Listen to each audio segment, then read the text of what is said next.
Po, manalangin po tayo. Panginoon po namin Diyos, salamat po at nakarating kami ng payapa sa tahanan ito.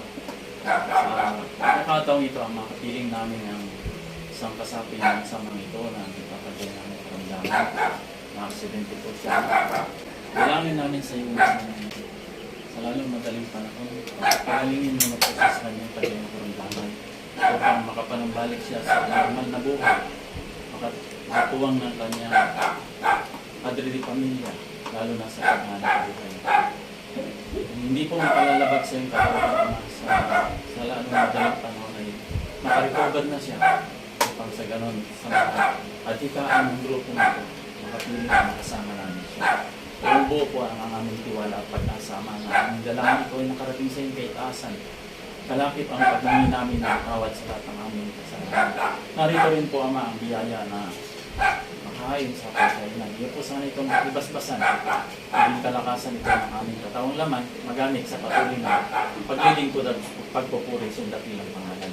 Inihiling po namin ang lahat ng ito, Ama, sa tanging pangalan po ng iyong anak ni Jesus. Amen. Pa ako napapainom. Minom. Uy, magandang hapon po. Sir, anong palaman daw gusto mo? Kala ko, may-ari eh. Check, okay. Sir, Sige lang. ano daw palaman gusto mo? Nutella. Madam, kamusta po? Oy!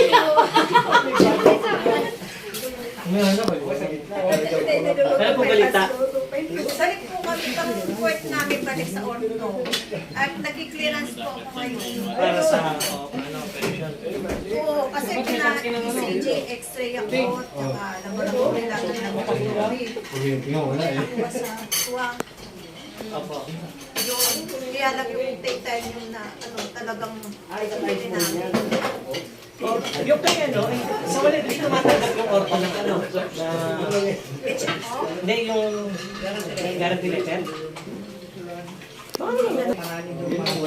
Kaya naman inano ko sa puti, ano na mag-bilis ako, ang hirap kasi, hindi ko magawa yung talagang Tubig kayo, masyado yung matin. nakakatayo ako ng una. Sabi ng doktor, wag mo itayo na itayo. Yan. Nakalalo mag-fracture. Kaya naghanap ko na nga kami ng laboratory. Ano po? Gotcha. Yun na nga sabi ko, siya lang naman kasi talagang walang Kay Madam Bilin, kasama kayo, papasa nyo lang yung mga requirements. Baka mamaya magbigay ng cash yun. Tapos meron na, kasi sinabi, ibili nyo na muna to para mabilis tayo. Eh naka-apat na, pang-apat na balik kami bukas. Yung tayo, masakit. Hindi naman, Chen, kaya lang, pagkaliliin mo, natatakot ako, parang may mababali. Parang may mababali. Ang inaano ko kasi, baka mamaya, may isang truck na pagbuka ng maaling pidel. Hira na tayo. Nanggigil.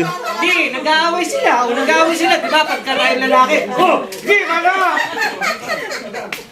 Baka may nabigla. Kaya, sabi ko, May imaginary, oh. ayan nga, pagbalik namin, ayan nakalagay clearance. Na-ECG na ako, x-ray, laboratory. Kailan kami pumunta?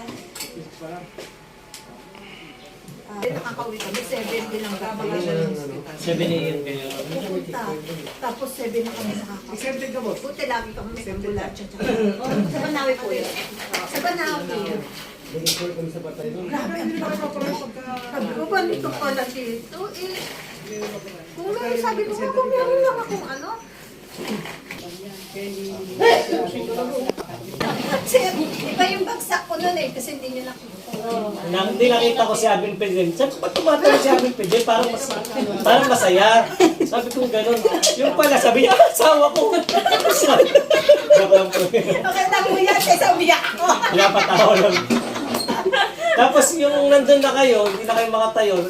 Nagkaya pa rin sa malayo si Abing Pedel. Sabi niya, Chair, no? Okay yung plano ko, no?